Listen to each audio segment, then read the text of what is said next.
están? Bienvenidos a una nueva edición de Informe Diario. Los saluda Carla Chocano. A continuación, los titulares de hoy. El gobierno de Javier Milei liberó las restricciones fiscales para incentivar el uso de los dólares no declarados en Argentina.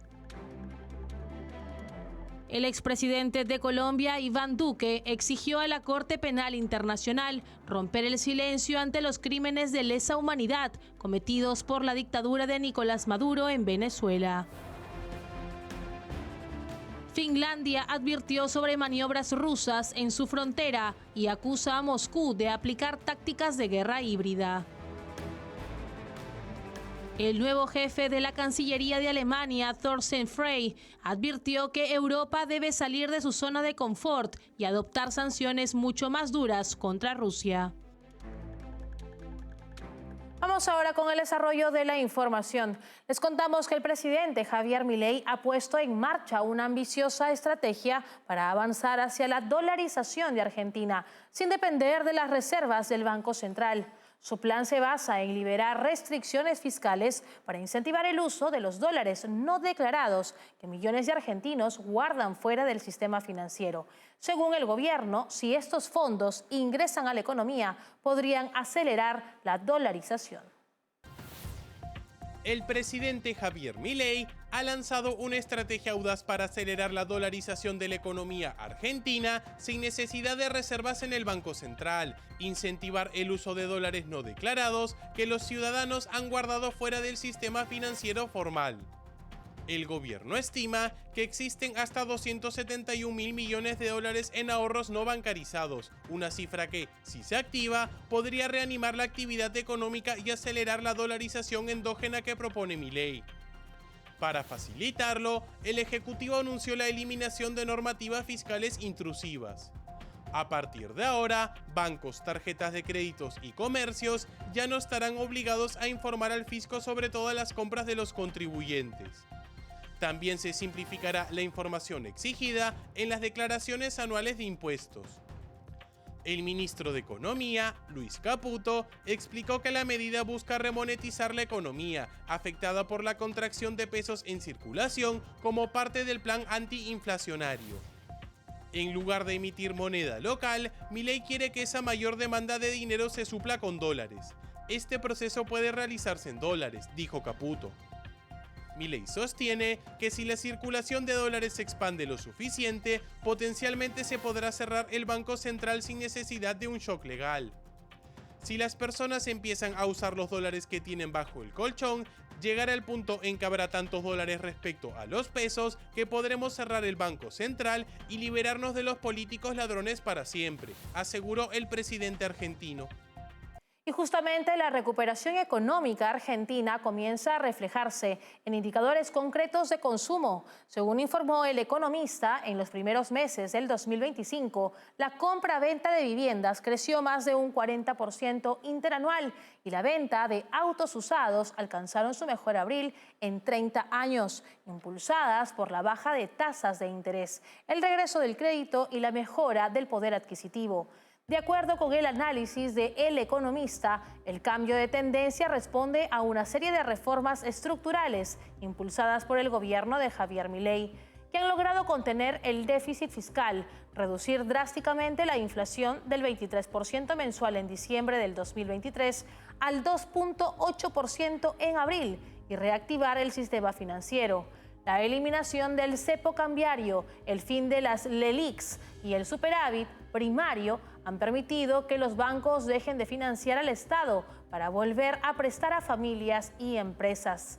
Con este nuevo contexto, en marzo se registraron más de 62.000 operaciones de compra-venta de viviendas y en abril se vendieron casi 159.000 autos usados. La confianza en la estabilidad macroeconómica y el retorno de las condiciones normales de financiamiento explican gran parte de este repunte. El gobierno considera que estos datos son una muestra del potencial de crecimiento de mediano plazo si se mantiene la disciplina fiscal, se profundiza la desregulación y se impulsa la inversión. Tras años de crisis y estancamiento, los indicadores muestran que el nuevo modelo económico comienza a generar resultados tangibles. Y ahora les contamos que en el programa En Contexto de TV Libertad, el periodista y analista político Alberto Medina afirmó que Argentina lleva muchos años debatiéndose entre peronismo sí y peronismo no. Señaló que el PRO surgió como alternativa al kirchnerismo, pero tras la victoria presidencial de Javier Milei en el 2023, ese rol fue asumido por La Libertad Avanza, desplazando al partido de Mauricio Macri como principal fuerza opositora al poder kirchnerista. Escuchemos. La Argentina tiene hace, diría yo, 20 años, y si quisiéramos extenderlo mucho más, 80 años, un debate entre peronismo sí, peronismo no. Y distintas fuerzas políticas han concitado el interés de convertirse en la alternativa al peronismo. Con el paso de los años hemos visto muchas figuras y muchos espacios políticos, más en el centro, más a la centro-derecha, más a la centro-izquierda, intentando disputarle ese espacio de alternancia en el poder al peronismo. Bueno, en este caso el PRO nació hace unos 20 años atrás como una alternativa al peronismo.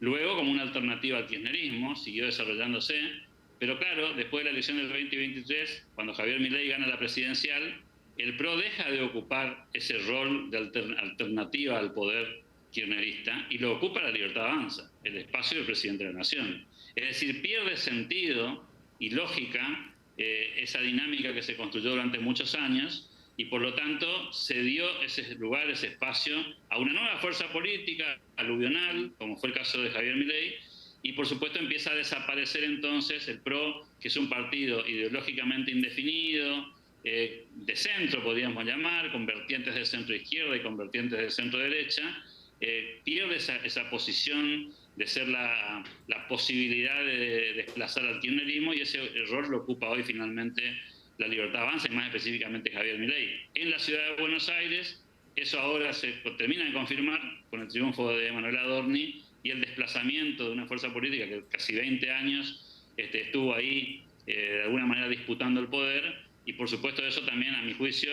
abre la puerta que el PRO quizás deba integrarse a La Libertad Avanza, ser un aliado en el mejor de los casos, pero ya no se constituye como una alternativa de poder bajo ningún punto de vista. Y en otras noticias, el presidente de Panamá, José Raúl Mulino, anunció que su país está dispuesto a reabrir los vuelos comerciales con Venezuela, suspendidos desde julio del 2024. Mulino afirmó que esta medida le conviene a Panamá, ya que facilitaría el traslado de migrantes venezolanos que regresan desde Norteamérica tras fracasar en su intento de ingresar a Estados Unidos. Tengo en mi celular una carta que mandaron a raíz de lo que usted menciona, para reanudar los vuelos. No sé los términos porque justamente no le he abierto. Lo voy a evaluar con mucho detenimiento de una vez. Porque, salvo que la carta plantee otros temas que no son de ese propósito, a Panamá le conviene abrir los vuelos comerciales a Venezuela. Y algo que pedí, por otra parte, necesitamos que también Venezuela ayude en el transporte de sus ciudadanos que vienen bajando del norte para el sur. O sea, inmigrantes venezolanos, que son ciudadanos bien, no son delincuentes, no tienen prontuarios, sino cogidos en la mitad de un problema, que salieron de su país, cruzaron por aquí, se salvaron cruzando por aquí, llegaron hasta donde pudieron haber llegado y ahora vienen de vuelta. Así que yo evaluaré eso hoy con el director. Les pedí ese apoyo, evidentemente, porque nos es muy difícil a nosotros. Y el número, aunque no lo tengo, no lo traje hoy, pero el número va subiendo poquito. No es una masa de gente que está entrando del norte hacia el sur, pero son la mayoría venezolanos. Eso sí, te lo puedo decir sin lugar a equivocarme. Así que la evaluaré hoy y se sabrá. Yo le daré la instrucción para que esto sea público. Y lo que necesitamos es esa etapa. De relaciones diplomáticas no ha habido nada. Y en un llamado enérgico desde Madrid, el expresidente colombiano Iván Duque urgió a la Corte Penal Internacional a actuar frente a los crímenes de lesa humanidad en Venezuela. Durante el foro del Grupo Libertad y Democracia, advirtió que Nicolás Maduro representa una amenaza regional y denunció la inacción internacional. El expresidente de Colombia, Iván Duque, exigió a la Corte Penal Internacional romper el silencio ante los crímenes de lesa humanidad cometidos en Venezuela durante el foro del Grupo Libertad y Democracia realizado en el Ateneo de Madrid. Duque calificó a Nicolás Maduro como un dictador y advirtió que su permanencia en el poder amenaza no solo a Venezuela, sino a toda América Latina. Duque alertó que Maduro es responsable de la crisis humanitaria que ha forzado a casi 8 millones de venezolanos a abandonar el país, cifra que podría superar los 10 millones en el 2025. Además, lo señaló como un actor clave en el avance del narcotráfico y el crimen transnacional en la región. A juicio del exmandatario, las evidencias sobre los crímenes del régimen venezolano son contundentes y la comunidad internacional no puede seguir ignorando la represión que persiste. Tras las fraudulentas elecciones presidenciales del 2024, se agravó la persecución política y el deterioro de los derechos humanos. Líderes opositores continúan detenidos arbitrariamente y las restricciones a la prensa libre y a la sociedad civil se han endurecido. La Corte Penal Internacional inició en el 2018 un proceso contra Venezuela y en el 2020 una misión independiente de la ONU responsabilizó directamente a Maduro y a altos funcionarios por ejecuciones extrajudiciales, torturas y desapariciones forzadas. Sin embargo, la causa judicial enfrenta nuevos obstáculos. Recientemente, el fiscal de la CPI, Karim Khan, fue apartado del cargo por denuncias de abuso sexual y de poder, lo que podría retrasar aún más la justicia para las víctimas venezolanas. Con esta información nos separamos por unos instantes. Regresamos con más en esta edición de Informe Diario. Café Sombra de Pino. Un café diferente que crece a la sombra de pinos en Villarrica. Ya lo saben, Café Sombra de Pino. Un café premium al alcance de todos.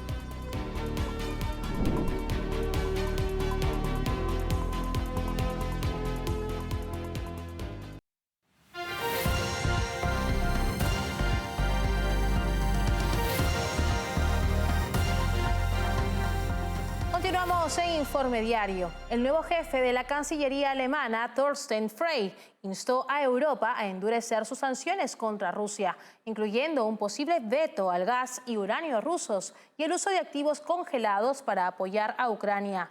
Aliado del canciller Friedrich Merz, Frey afirmó que Putin solo entiende un lenguaje claro y que las medidas deben superar el statu quo.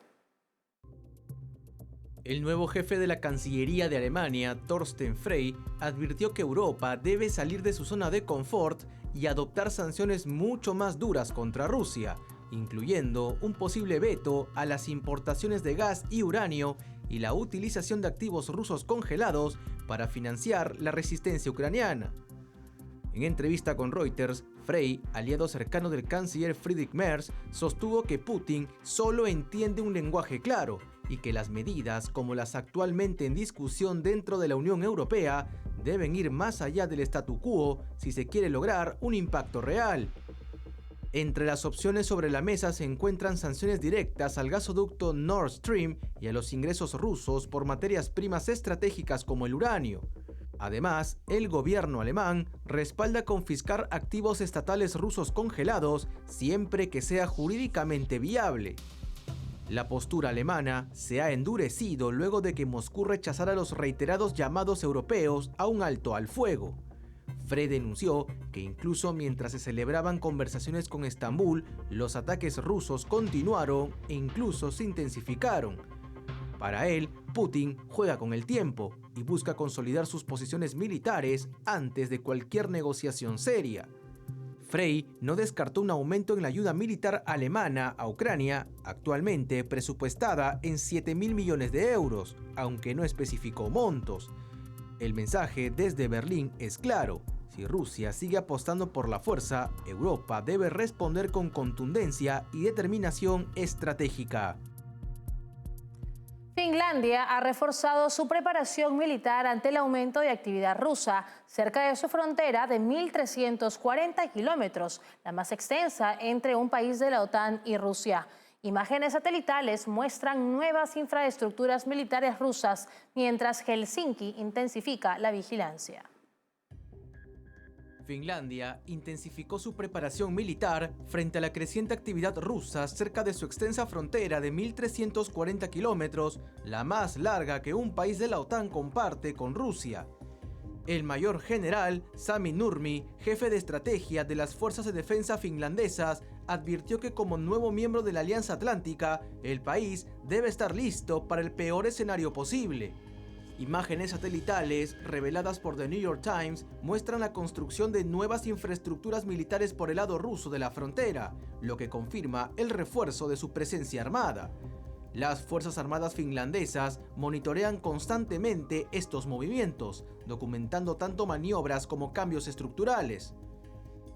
El ministro de Defensa Antti Hakanen aseguró que Finlandia y sus aliados están atentos a las acciones de Moscú, aunque aclaró que tales maniobras no representan una sorpresa para Helsinki. Nurmi también anticipó que tras el conflicto en Ucrania, Rusia podría redirigir tropas hacia Europa del Este, aumentando la presión sobre países bálticos y aliados regionales. Desde su ingreso a la OTAN en abril del 2023, tras décadas de neutralidad, Finlandia ha reforzado notablemente su inversión en defensa. Como parte de esas medidas, el gobierno completó la construcción de 35 kilómetros de valla fortificada a lo largo de su frontera oriental, con tecnología de vigilancia avanzada. La iniciativa es parte de un plan más amplio que contempla 200 kilómetros de barrera. El gobierno británico firmó un acuerdo histórico con Mauricio para ceder la soberanía del archipiélago de Chagos a cambio de asegurar el control compartido con Estados Unidos sobre la base militar de Diego García, una instalación estratégica clave en el Índico. La firma se concretó tras la anulación de una medida cautelar de último minuto emitida por el Tribunal Superior de Londres. Este acuerdo garantiza la operación conjunta del enclave durante 99 años y prevé una inversión británica de 3.000 millones de libras esterlinas en Mauricio. Aunque la isla de Diego García seguirá bajo control militar de Washington y Londres, Mauricio celebró la medida como el cierre definitivo del proceso de descolonización. Desde Diego García se han lanzado operaciones militares contra objetivos en Yemen, Afganistán e Irak, además de despliegues humanitarios en Gaza. El primer ministro Keir Starmer justificó la firma como esencial para la seguridad del Reino Unido y para contener influencias malignas, en referencia velada a la creciente presencia china en el Océano Índico. Londres, Washington y Port Louis destacan que la estabilidad de la base está ahora garantizada a largo plazo, en un momento de creciente tensión geopolítica global. Nos separamos por unos instantes, regresamos enseguida con lo último. Café Sombra de Pino, un café diferente que crece a la sombra de pinos en Villarrica. Ya lo saben, Café Sombra de Pino, un café premium al alcance de todos.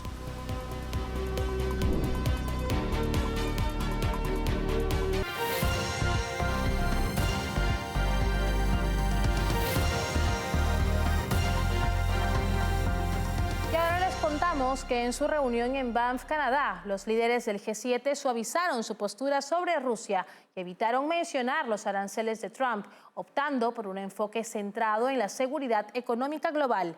El comunicado final refleja tensiones internas y una creciente preocupación por las prácticas comerciales de China. En su reunión en Banff, Canadá, los ministros de Finanzas y gobernadores de los bancos centrales del G7 firmaron un comunicado final que suaviza referencias clave a la guerra en Ucrania y omite toda mención a los aranceles impuestos por el presidente Donald Trump. En cambio, el documento se enfoca en abordar los desequilibrios económicos excesivos y defender la seguridad económica internacional frente a prácticas de mercado distorsivas, algo que se alinea más con el mensaje del gobierno de Trump, que ha puesto presión a otros países para que negocien condiciones comerciales. Aunque no se menciona directamente a China, el lenguaje apunta a su modelo económico basado en subsidios estatales y exportaciones masivas. Los ministros también alertaron sobre el uso abusivo de envíos internacionales exentos de impuestos que han sido aprovechados por plataformas chinas para evadir controles aduaneros. Respecto a Rusia, el comunicado condena su brutal guerra en Ucrania y aunque omite adjetivos previos como ilegal o no provocada, se mantiene el compromiso de mantener congelados los activos soberanos rusos y de excluir a países que han financiado la invasión de cualquier beneficio en la futura reconstrucción de Ucrania. La posibilidad de reducir el tope al precio del petróleo ruso fue debatida pero no incluida, ante las reservas del secretario del Tesoro de Estados Unidos, Scott Bessent. A pesar de las diferencias internas, los líderes del G7 prometieron coordinar medidas para garantizar una competencia justa y reducir riesgos en las cadenas de suministro globales. Dinamarca aprobó esta semana una reforma que elevará la edad de jubilación a 70 años para las personas nacidas después del 31 de diciembre de 1970, convirtiéndose en el país europeo con la edad de retiro más alta. Esta medida responde a un objetivo fiscal claro: contener el creciente gasto público derivado del envejecimiento de la población. Desde el 2006, el sistema danés ajusta automáticamente la edad de jubilación en función de la esperanza de vida. Actualmente fijada en 67 años, aumentará a 68 en el 2030, a 69 en el 2035 y finalmente en 70 en el 2040. Este modelo busca aliviar la presión sobre las cuentas públicas en un país con un estado de bienestar robusto, donde mantener a una población creciente de jubilados sin reformas pondría en riesgo la sostenibilidad del sistema. Aunque el Parlamento aprobó la ley con una mayoría cómoda, la decisión ha generado protestas respaldadas por sindicatos que buscan presionar por una jubilación más pronta. A pesar de las críticas, los defensores de la medida advierten que una edad de jubilación demasiado baja eleva significativamente el gasto público en pensiones y salud. Dinamarca, que ya destina más del 14% de su PIB al gasto social, se anticipa así a una tendencia demográfica que está afectando a toda Europa. Francia, Italia y Reino Unido también han aprobado incrementos en la edad de retiro, aunque en ningún caso alcanzan los 70 años. Así llegamos al final en esta edición de Informe Diario. Para más novedades pueden escanear el código QR que aparece ahora en sus pantallas. Estamos en www.grupotvl.com. Nos pueden seguir también en Twitch como TVL-ESP. Nos escuchan en Spotify como TVL en español y recuerden suscribirse a nuestro canal de YouTube TVL en español, donde podrán ver y seguir nuestra señal en vivo. Hasta una próxima edición. Permiso.